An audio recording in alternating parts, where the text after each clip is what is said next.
Hum. Imaginemos a seguinte situação bem prática. A gente decide delegar para uma inteligência artificial a tarefa de criar um jogo de videogame. Totalmente do zero. Uhum, um teste clássico hoje em dia. Exato. E o processo leva, tipo, meros 20 minutos. O custo computacional, irrisório, uns $9. Quase nada, né? Quase nada. E aí, visualmente, na tela de abertura, o resultado parece espetacular. Pronto para ser lançado. Mas na hora que a gente tenta interagir, nada acontece. Os botões estão mortos. Mortos. Os personagens não se movem, fica sendo essencialmente um pedaço de lixo digital brilhante. Lixo digital brilhante adore a definição. Pois é, e fica aquela dúvida para quem está acompanhando essa evolução toda, o que exatamente dá errado quando essas máquinas super avançadas são deixadas sozinhas para programar projetos longos. Bom, a resposta curta é que o modelo de IA colapsou sob o próprio peso, sabe? Colapsou? Como assim? A raiz desse problema não é uma falha na inteligência bruta do modelo. Não é que ele esqueceu como gerar sintaxe. O problema é a ausência de uma estrutura de contenção adequada ao redor dele. Entendi. Quando a máquina opera sem nenhuma fronteira, sem limites num projeto longo, a coerência simplesmente se desintegra. E é exatamente esse o foco do nosso mergulho de hoje. A gente não vai ficar aqui chovendo no molhado falando sobre como a IA escreve linhas de código. Porque, convenhamos, isso já é um novo normal para a nossa audiência. Com certeza. O código pela IA virou commodity. Exatamente. O que realmente muda o jogo hoje é o que acontece ao redor dessa IA. Eu estava dando uma olhada numa pesquisa de laboratório fascinante da Anthropic sobre o design de algo que eles chamam de harness. Ah, sim. As estruturas de controle. Isso. E eu decidi cruzar essa pesquisa da Anthropic com uns artigos analíticos muito densos da ThoughtWorks. Eles falam sobre harness engineering e um conceito chamado desenvolvimento orientado a especificações. O que nos dá a missão claríssima dessa nossa análise de hoje. Porque, olha, o grande enigma técnico para a engenharia de software agora não é mais a geração de código. É a orquestração. Sim. Como é que a gente estrutura o ambiente para que um agente autônomo mantenha a arquitetura limpa, a lógica funcional e aquele foco inabalável, sabe? E isso durante horas de execução, sem que um engenheiro humano precise ficar ali, atuando como uma babá digital a cada milissegundo. Ok, vamos destrinchar isso porque é muito pano para manga. Antes mesmo da gente entrar nessas soluções complexas, nessas estruturas de harness, a gente precisa entender a patologia da máquina. Boa. Vamos olhar para o problema primeiro. Por que agentes de IA, mesmo os modelos mais absurdamente competentes, entram em curto-circuito e falham miseravelmente quando ganham autonomia para tarefas longas? Olha, a pesquisa da Anthropic observou isso de perto usando o modelo Claude Sonnet 4.5. E eles chegaram a um diagnóstico que batizaram de ansiedade de contexto. Ansiedade e contexto. Parece até síndrome de burnout corporativo. E é quase isso mesmo. Para quem nos escuta entender, todo modelo tem uma janela de contexto. É como se fosse a memória de curto prazo dele. Certo. Pense numa mesa de trabalho física. Cada vez que a IA escreve uma função, ou lê uma mensagem de erro, ou revisa um arquivo, é como se ela colocasse mais uma folha de papel nessa mesa. E uma hora essa mesa fica completamente entulhada, né? A papelada começa a cair no chão. Exatamente o que acontece. E o detalhe é que, quando a IA começa a perceber, matematicamente falando, que essa janela de contexto está chegando perto do limite de saturação, o comportamento dela muda. Muda para pior, imagina. De forma drástica. Ela entra num estado de urgência irracional. A máquina passa a tomar atalhos super perigosos. Nossa! Ela ignora toda aquela arquitetura linda proposta no início do projeto e tenta encerrar a tarefa prematuramente a qualquer custo. Ela quer se livrar do problema. Isso. Ela sacrifica completamente a qualidade lógica só porque ela meio que sente que o espaço de memória vai acabar. Tentando visualizar isso de forma mais prática. Seria como tentar jogar boliche no escuro? Como assim? Tipo, se a gente deixa a IA solta lá só com o objetivo de derrubar os pinos lá no fundo de um projeto gigantesco, a bola fatalmente vai desviar e cair na canaleta, né? Porque não tem como corrigir a rota no meio de um trajeto tão longo no escuro. Nossa, essa analogia é excelente. E para completar a imagem, o que a ThoughtWorks define como harness seria justamente a ação de instalar aquelas canaletas infláveis na pista de boliche. Ah, aquelas barreirinhas de criança. Isso. O modelo de inteligência artificial ainda é o braço que fornece a força e a direção da bola. Mas a infraestrutura ao redor, o harness, garante que, se a bola desviar 1 milímetro, ela bate na barreira e volta para o centro da pista. Então, o agente autônomo não é só um modelo de linguagem solto. A equação verdadeira é tipo agente igual ao modelo mais harness. Perfeito. A gente é o modelo empacotado nessa estrutura. Tá, mas como a gente constrói essas barreiras infláveis na prática? Escrevendo código, como a gente evita que a bola vá para a canaleta antes mesmo de ser lançada, ou durante o percurso? O que é fascinante aqui é como a engenharia cibernética resolve isso, aplicando duas forças muito clássicas de controle, o feed-forward e o feedback. Feed-forward seria o controle antes da ação? Exato. São as regras do jogo. Pense em instruções super rígidas sobre padrões de projeto, templates de inicialização, restrições de arquitetura que você passa no começo. É o ato de alinhar a postura da pessoa que está jogando boliche antes dela soltar a bola. Isso. É prever o erro e guiar a intenção lá na origem, para que o modelo não tenha nem a chance de começar pelo caminho errado. Só que o mundo real do desenvolvimento é um caos, né? Nenhum guia inicial sobrevive ao primeiro contato com o código. Com certeza não. E é aí que entram os controles de feedback. Os sensores que atuam depois que a IA escreve o código. E a ThoughtWorks divide isso de um jeito muito brilhante.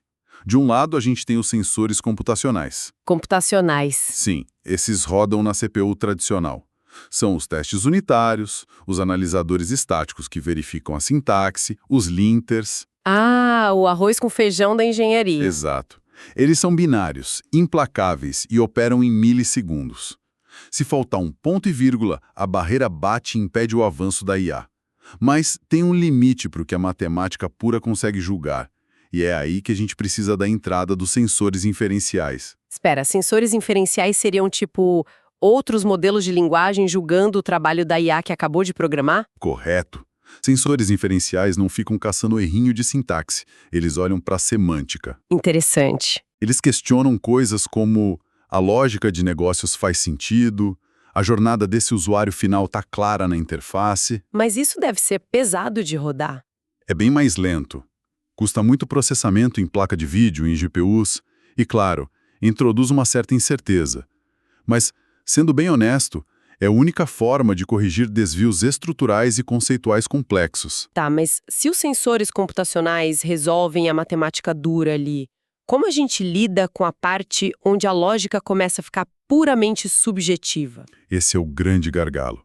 Porque, pensa bem, se o objetivo do software for o design de uma interface visual de um site, não existe um certo e errado matemático ali, né? É muito subjetivo. E além dos dados, parece que os laboratórios da Anthropic esbarraram num comportamento quase cômico quando testaram a IA fazendo design de front-end. Aparentemente, essas máquinas têm um ego gigante. Elas sofrem de uma autoavaliação bizarramente complacente. Eu ri muito lendo essa parte do artigo. Muitos pesquisadores estão chamando isso de viés de positividade artificial. Viés de positividade, eu adorei. Quando a Anthropic pediu para o próprio modelo que desenhou uma página web revisar e dar uma nota para o próprio trabalho, adivinha? O modelo quase sempre se aprovava com louvor. 10 de 10 para mim mesmo. Exatamente. E mesmo diante de interfaces super confusas, aquelas coisas com texto ilegível em cima de fundo escuro, botão posicionado num lugar nada a ver, a IA justificava essas falhas elogiando a própria ousadia minimalista. Ousadia minimalista. Nossa, me lembra muito aquele colega de trabalho que acha que qualquer rabisco que ele faz no quadro branco da sala de reunião é uma revolução corporativa. Exato. Falta na máquina essa capacidade nativa de ter uma autocrítica severa, sabe? Uhum. E, pelo que entendi, a saída que eles encontraram para quebrar essa complacência foi reciclar um conceito de arquitetura que já tinha revolucionado imagens: a dinâmica de agentes múltiplos, fortemente inspirada naquelas redes GANs, as redes adversárias generativas. Isso mesmo. Para quem está ouvindo a gente visualizar de um jeito simples, pensa no conceito das GANs como um embate clássico. De um lado, um falsificador de quadros e do outro, um detetive de arte. O clássico gato e rato. Exato. O falsificador tenta criar uma pintura perfeita, e o detetive procura falhas cruéis para provar que a pintura é falsa. E com o tempo, justamente por causa desse atrito constante, o falsificador vai ficando cada vez mais brilhante. Entendi. No experimento de código, a Anthropic criou algo super parecido. Eles separaram os papéis de um jeito isolado. Um agente virou o gerador, focado só em construir o código da página. E um outro agente, completamente distinto, assumiu o papel de avaliador. O crítico impiedoso. O crítico impiedoso. Mas peraí, como esse agente avaliador consegue criticar o design de uma página web só lendo o código-fonte? Porque o código lá no back-end não diz se a tela ficou feia ou bonita para quem está olhando. Excelente ponto. E é exatamente por isso que eles não deram apenas o texto de código para o avaliador ler. Eles equiparam esse agente com uma ferramenta muito poderosa chamada Playwright MCP. O que isso faz na prática? Basicamente, dá para a máquina olhos e mãos virtuais. O agente avaliador usa esse Playwright para abrir um navegador invisível, ele renderiza de fato a página criada pelo gerador, tira capturas de tela reais do visual e consegue clicar nos menus, rolar a página, exatamente como um usuário de carne e osso faria. Caramba! Então a crítica deixa de ser uma análisezinha de sintaxe chata e vira uma avaliação de experiência real do usuário. É outro nível de auditoria. Mas aqui entra a minha grande dúvida. Como a equipe de pesquisadores do laboratório conseguiu traduzir um conceito tão efêmero e abstrato como bom gosto estético em parâmetros frios para instruir esse avaliador? Ensinar bom gosto para robô não é fácil. O segredo deles foi atacar o problema pelo lado negativo, Como assim? focando naquilo que deveria ser evitado a todo custo. Os engenheiros deram instruções para o avaliador penalizar de forma super severa qualquer padrão visual que gritasse assim. Isso foi feito por uma inteligência artificial genérica. Ah, tipo aquelas caixas brancas sem graça com sombra suave. Isso. Ou aqueles gradientes roxos que não servem para nada, sabe? Layouts que parecem template gratuito de site de startup genérica. O avaliador foi treinado para rejeitar ativamente essa banalidade e exigir decisões criativas mais intencionais, mesmo que fossem arriscadas. E isso gerou uma anedota fenomenal nos testes deles, né? Eles pediram para o sistema criar um site para um museu de arte holandês ficcional. Esse caso é espetacular. Nas primeiras tentativas, o agente gerador entregou só o básico. Aquela página em modo escuro, segura, tecnicamente certinha, mas totalmente sem personalidade. Super genérica. Só que o avaliador rejeitou o trabalho repetidas vezes. A cada recusa, ele apontava que faltava personalidade, que estava chato, e forçava o gerador a tentar de novo. E aí, e isso eu achei incrível, na 10ª iteração dessa briga brutal entre os dois, a IA simplesmente surtou e abandonou o conceito de página web tradicional. Ela jogou as regras pela janela. Sim, ela criou uma galeria espacial em 3D, rodando puramente em CSS. Ela desenhou um chão quadriculado com perspectiva, pendurou as obras de arte nas paredes virtuais dessa sala e a navegação era você clicando em portas para entrar em outras galerias. Cara, isso é um salto criativo absurdo que foge totalmente daquela curva estatística normal da IA. Né? O mais revelador desse teste é que a máquina não ficou magicamente genial por vontade própria. Ela foi literalmente empurrada para fora da zona de conforto medíocre pela pressão do ambiente. A pressão do detetive. Sim, o atrito estruturado do harness forçou o gerador a explorar uns caminhos arquiteturais que ele normalmente descartaria porque daria trabalho demais fazer. Sensacional. Mas aí me vem um pensamento. Se esse ringue de boxe entre gerador e avaliador consegue esculpir uma interface visual tão complexa assim, o que acontece quando a gente sobe a aposta? E se tentarmos aplicar essa mesma orquestração para construir o chamado full stack inteiro? Banco de dados, back-end, tudo. É lógica de negócio invisível, arquitetura robusta de servidor. Funciona? Funciona, mas a complexidade do sistema de controle tem que crescer junto. Para projetos inteiros assim, a Anthropic adicionou um terceiro agente na mesa, o planejador. O planner. Isso. Porque um gerador e um avaliador não podem simplesmente começar a trocar soco sem um plano, né?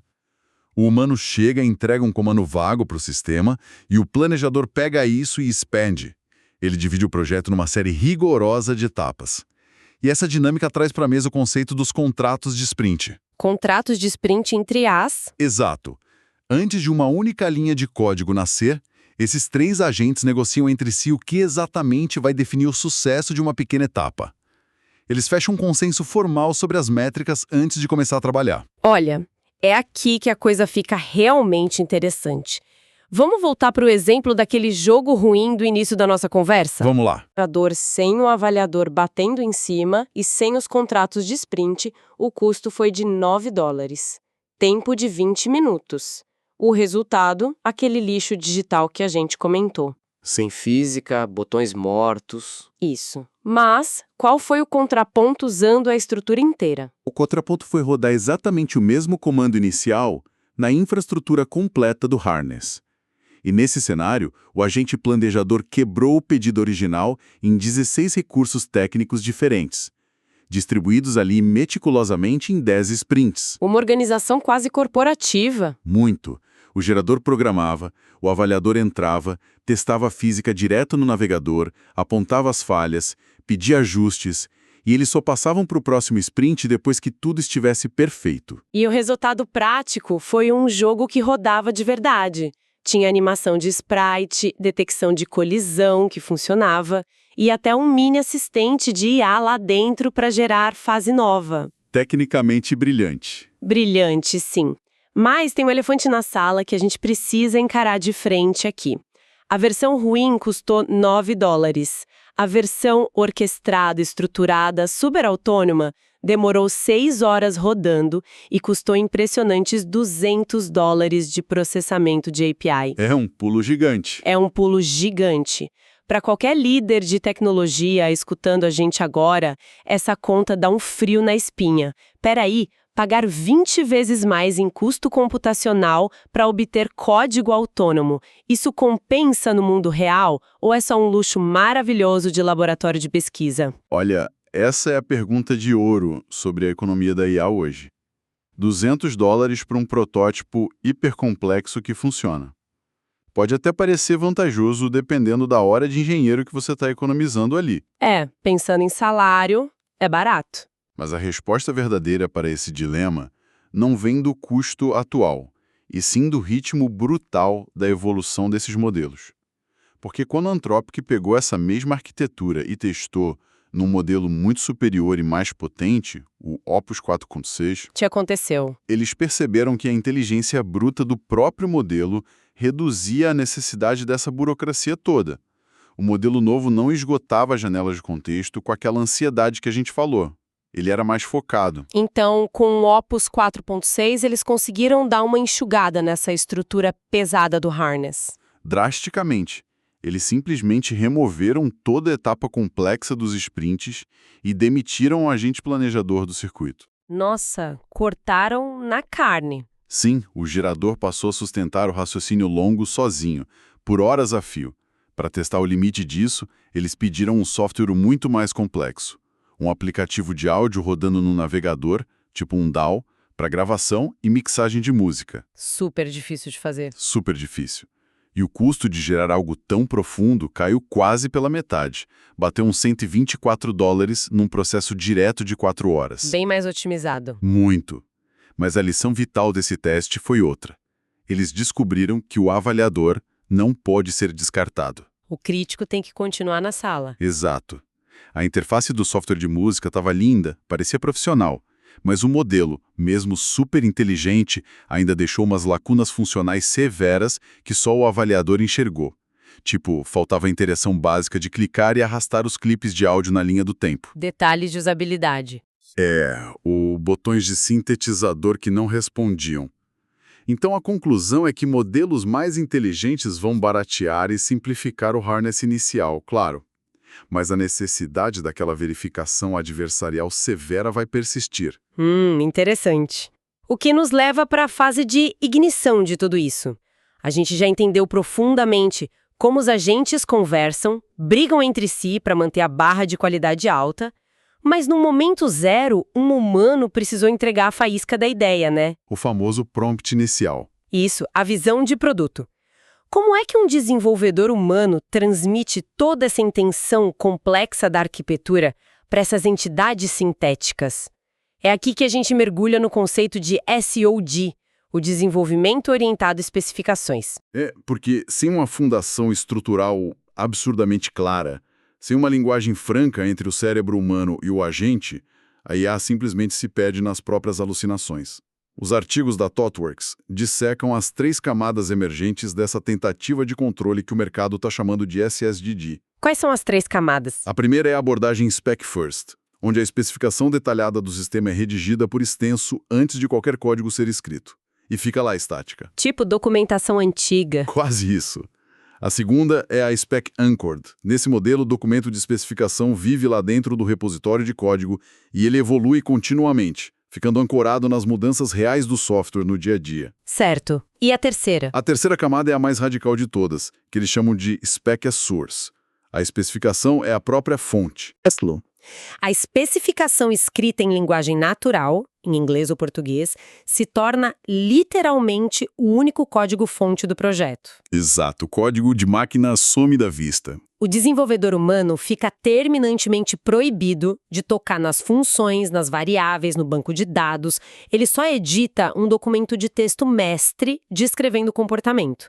E os agentes leem esse texto e cospem todo o código operacional em tempo real por baixo dos panos. O que, lendo no papel, soa como a utopia máxima da engenharia, né? A promessa é maravilhosa. Humanos focam em arquitetar intenções de negócios complexas e as máquinas cuidam de todo o trabalho braçal de sintaxe. É uma promessa teórica bem sedutora. Mas aí a gente vai para o relato da vida real. A especialista da ThoughtWorks tentou usar isso nas trincheiras de um projeto e a história é bem diferente. Ah, o teste com Kiro. Sim. Ela foi usar o Kiro, uma dessas ferramentas de agentes, para resolver um problema minúsculo no código. A gente está falando de um bug irrelevante de uma linha só. E como a ferramenta reagiu? Ela criou uma teia burocrática absurda, a IA expandiu aquele ajuste bobo em 4 histórias de usuário épicas e enfiou 16 critérios de aceitação gigantescos. Completamente exagerado. Totalmente. Porque a máquina reage com tanto pânico para um problema tão simples. Porque a inteligência artificial não tem um pingo de contexto social corporativo. Ela não compreende o peso daquele problema no mundo real. Um humano sênior bate o olho e sabe, isso é só um erro cosmético, eu conserto em 5 minutos antes do café. A IA não tem essa intuição de negócios. E como ela tem um pavor matemático de falhar na diretriz principal, ela joga na retranca de forma extrema. Para não ser culpada. Exatamente. A única maneira que a máquina conhece de garantir que não vai quebrar o resto do sistema é mapeando todas as variáveis possíveis e impossíveis. Isso gera uma explosão de burocracia insana para algo super trivial. E isso ficou ainda mais claro quando ela testou outra ferramenta, o Spec Kit do GitHub. Ela foi tentar resolver uma funcionalidade um pouquinho maior e a IA não programou a solução de cara. A IA começou a vomitar dezenas de arquivos em formato Markdown, cheios de revisões, debates teóricos internos com ela mesma, regras passo a passo. Uma papelada digital. Sim. E aí o impacto prático para aquele desenvolvedor sênior da equipe não foi a tão sonhada libertação. Ele deixou de ler linhas de código limpas para se transformar num eterno revisor de arquivos Markdown infindáveis, gerados por um bando de agentes robóticos assustados. Isso soa exaustivo. Muito. E se a gente conectar isso a um cenário histórico um pouco mais amplo, esse alerta de agora soa como uma sirene bem alta. Porque lá nas décadas passadas, o mercado já tentou empurrar uma ideia parecida. O famoso Model Driven Development, o MDD. A velha promessa de não ditar código. Isso. A promessa era idêntica. Parem de programar texto, comecem a desenhar diagramas estruturados.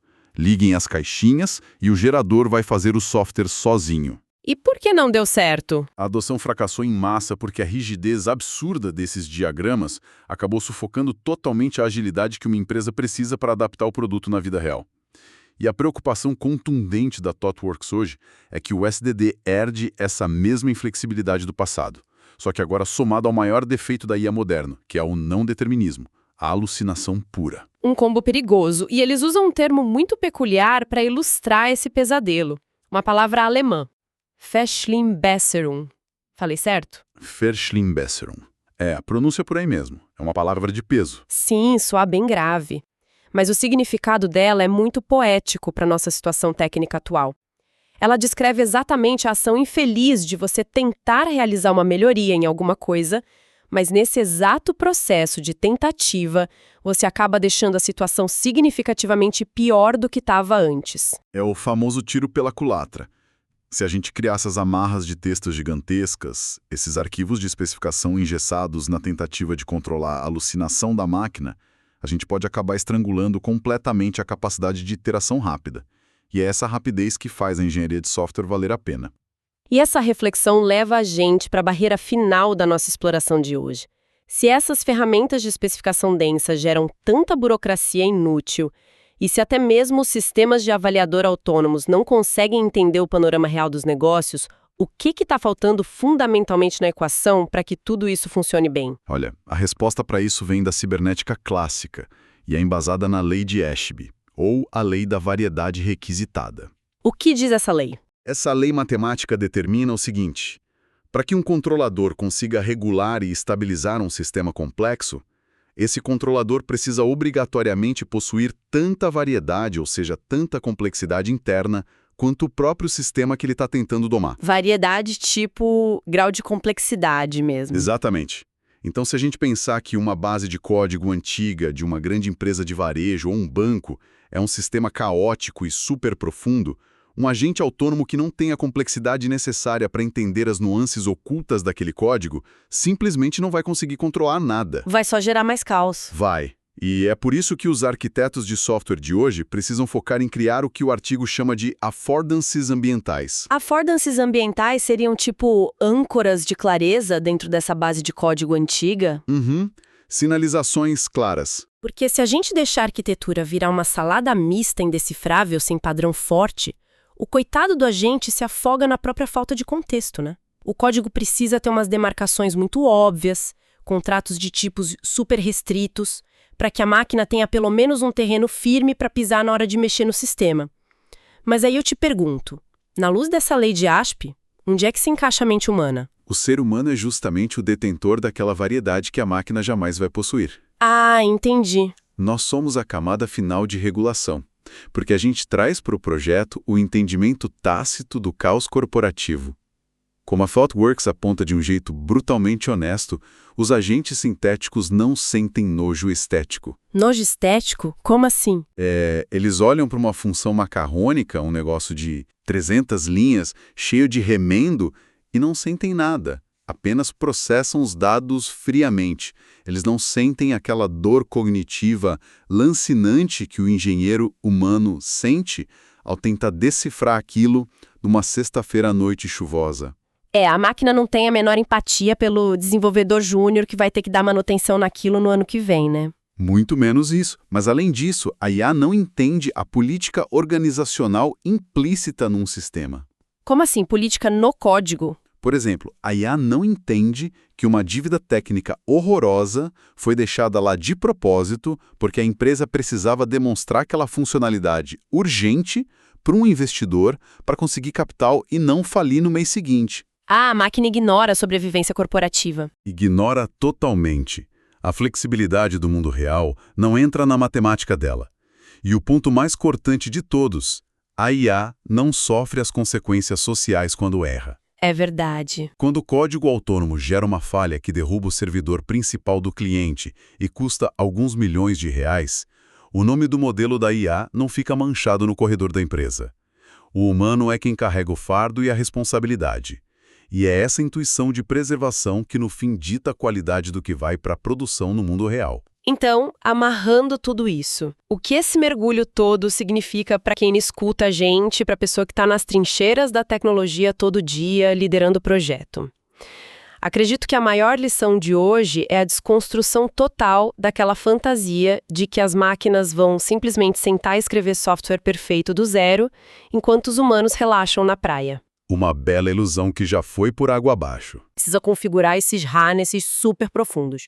colocar agentes brigando em oposição. Exigindo infraestrutura complexa ao redor. Sim, e a gente entendeu também, vendo as frustrações com o SD e os markdowns infinitos, que o objetivo da nossa indústria nunca foi tirar o ser humano da equação. A transição real é outra, é a gente parar de usar nossos cérebros para ficar digitando lógicas sequenciais básicas. Deixar que a máquina assuma a exaustão física da sintaxe. Exatamente isso. O esforço humano, a nossa massa cinzenta de alto valor, vai ser canalizada só para decisões de arquitetura, para controle de risco e para aquela intuição estratégica de negócios que só a gente tem. É a definição mais precisa possível para o momento. Olha, a era que se aproxima agora exige que a gente abandone esse papel de pedreiro empilhando tijolinho de código. A gente tem que assumir a complexidade de nos tornarmos verdadeiros urbanistas de sistemas. A engenharia vai ser a arte de configurar sensores, ajustar essas estruturas de contenção e manter uma governança implacável por cima do caos computacional. E é com essa lente bem focada no amanhã que a gente vai fechando a nossa análise de hoje. Mas antes de irmos, eu queria deixar uma provocação no ar. Algo para todo mundo ficar martelando na cabeça depois de ouvir essa conversa toda. Manda. A gente sempre imaginou que o grande triunfo dessa revolução da inteligência artificial seria a nossa libertação. A gente sonhou que delegar a escrita de código para as máquinas permitiria que a gente atuasse de uma forma muito mais livre, caótica e puramente imaginativa sem ter que se preocupar com as regrinhas chatas e rígidas dos compiladores. O sonho de só pensar e a coisa acontecer. Isso. Mas fica a pergunta no ar.